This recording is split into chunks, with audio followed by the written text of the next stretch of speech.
started raising more corn and soybeans in the mid-90s and converted from a fallow cropping every other year system to a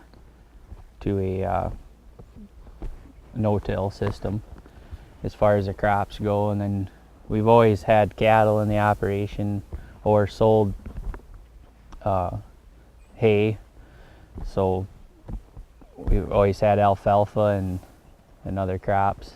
And about 5 years ago we got involved in the CSP program, and that's when we started implementing cover crops a lot more into the operation, and we've just grown in that area ever since then. We've just seen that there's definitely a benefit, and we've just tried to work that out. We live in an area that cover crops are right on the northern edge of it, and so it's definitely a touch and go thing if it's going to work or not. Our crop rotation is spring wheat, winter wheat, corn, soybeans, and alfalfa is integrated where we can implement that, I guess, by something that's close to home and some ground that needs some improvement on.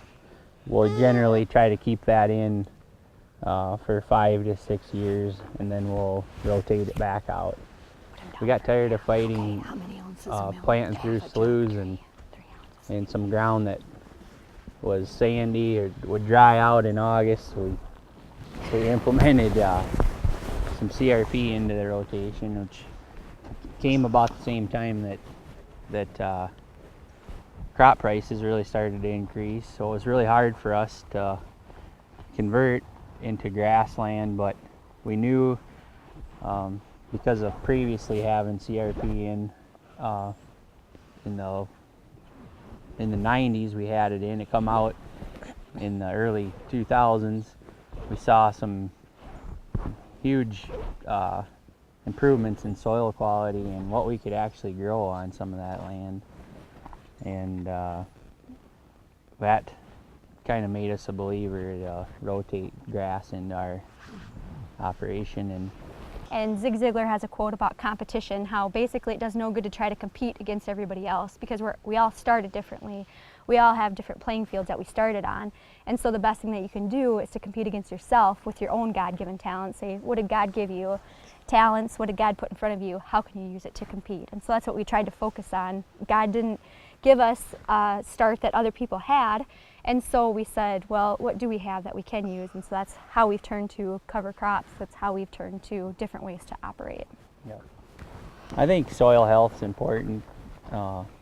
We started to see significant difference when we started a no-till, or at least, I mean, I've been here my whole life, so I remember coming home from getting pulled out of school to come and cross chisel plow some ground that was blowing, across the highway and things like that. And that was back more when we were incorporating treff land and using some of that type of, we thought we had to work in all our fertilizer and those types of things. And when we really started to see what no-till could do for us, then our perspective changed totally on how to crop our land.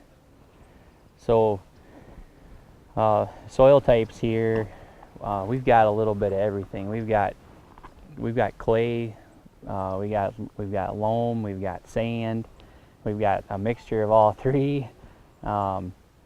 We've got some fairly heavy soils, and then we've got some very, very light, fragile soils too. We're pretty flat. We have a little bit of rolling ground, but definitely have seen impact from future generations or past generations on farming practices, on what we can do with some of that land. I think that was one thing when Stan and Jeff were here that we really, when they started to dig, there were pieces of ground that we thought, we've been farming them for, well, as long as he and I have been together, so 6, 8 years, something like that, and we thought, well, when we dig it up, this is going to look a little bit, maybe not ideal, but it's not going to be completely demolished. And to compare that to things that JP and his brother and his dad and his grandpa had been farming previous to that was huge. It was eye-opening about how long it takes to build the soil health. And I think that when Stan and Jeff were here and we Yeah. dug things up and we talked about it, that was just reassuring that Rome wasn't built in a day, the operations aren't going to be built in a day, and your soil health isn't going to be built in a day. And so patience and just put your head down and do what's right for the soil and stick Yeah. with it, even when it seems like you're going against the grain. Yeah, definitely saw that. Even I was surprised in places that we looked at. I thought it was going to be a lot different. It had been 20 years in CRP, and we just started farming it 2 years ago, and I thought, wow, this is going to be something great when we dig down into it. And oh, there's still work to do there too. And then even on some of the no-till land that's been no-till for 20 years, you know, there's still work to do there. And in August, rain makes cover crops go a long ways. And you know, they say you only get 40 chances to raise a crop in a farmer's lifetime, and I think cover crops can maybe give us a chance to double that, or at least double the impact that we have on that land in 40 years. If we can make the next generation have something better than what we started with, that's the end goal. I think that the ranch we're standing on right now, I think Okay. that they did a wonderful job. The predecessors, they went through some awful rough times, and I think that some of the land, I mean, they knew we shouldn't be farming it, and they tried, and it didn't work for them.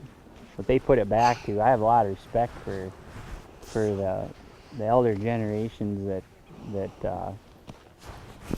figured it out before us, that maybe some of this stuff shouldn't be broken, and we need to respect that.